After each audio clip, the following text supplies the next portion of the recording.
ਸੁਣ ਲੈ ਦੁਆ ਨਾਸਰੀ ਤੇ ਗਲ ਨਾਲ ਲਾ ਨਾਸਰੀ।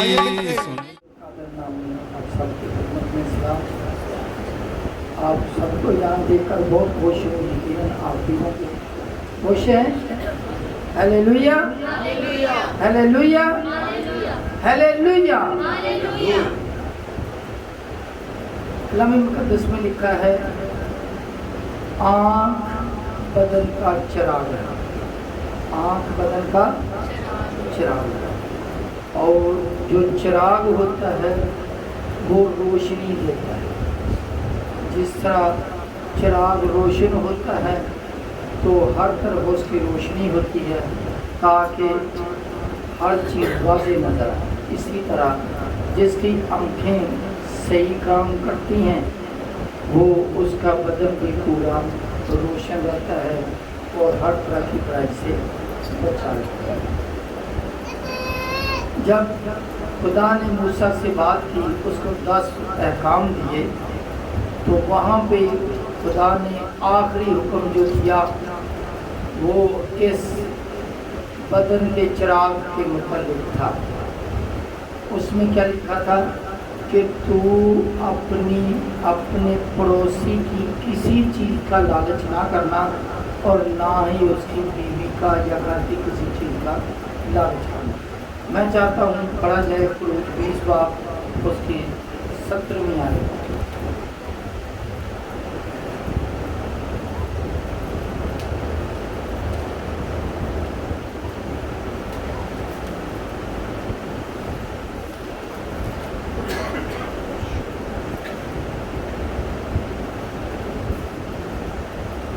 وہ اپنے پڑوسی کے گھر کا لالچ نہ کرنا، وہ اپنے پڑوسی کی بیوی کا لالچ نہ کرنا، اور نہ اس کے غلام اور اس کی لونڈی اور اس کے بیل اور اس کے گدھے کا، اور نہ اپنے پڑوسی کی کسی اور چیز کا لالچ کرنا۔ شکریہ جی۔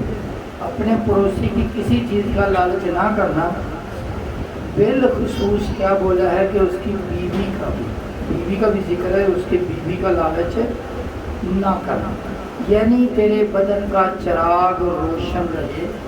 تو اس بات کا خیال کرنا کہ تو حرام کاری یا زنا کاری میں نہ پڑنا۔ اگر ہم مثال میں پڑھیں 16واں باب اور اس کی اگر 23ویں آیت میں پڑھیں تو اس میں لکھا جو خدا نے احکام دیے ہیں، جو اپنے فرمان دیے ہیں، اس کو جو دل میں رکھتا ہے وہ ان ساری برائیوں سے بچا رہتا ہے۔ مثال 6واں باب اس کی 23ویں آیت۔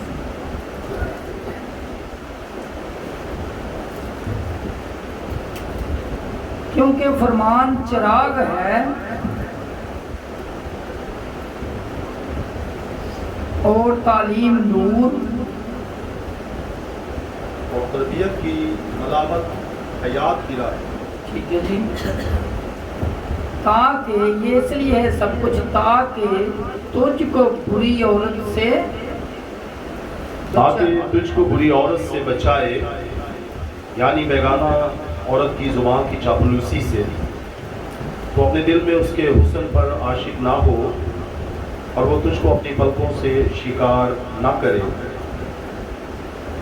کیونکہ چھنال کے سبب سے آدمی ٹکڑے کا محتاج ہو جاتا ہے اور زانیہ قیمتی جان کا شکار کرتی ہے۔ جی ہاں، کیونکہ شنال کے سبب سے آدمی ٹکڑے کا محتاج ہو جاتا ہے۔ میں کئی دفعہ سوچا اس آیت پہ اور یہ لفظ شنال جو ہے اس کی سمجھ نہ پا رہا کہ یہ کیا ہے، تو پھر بڑی دیر کے بعد خدا نے سکھایا کہ اس کا مطلب ہے فاحشہ یا زانی،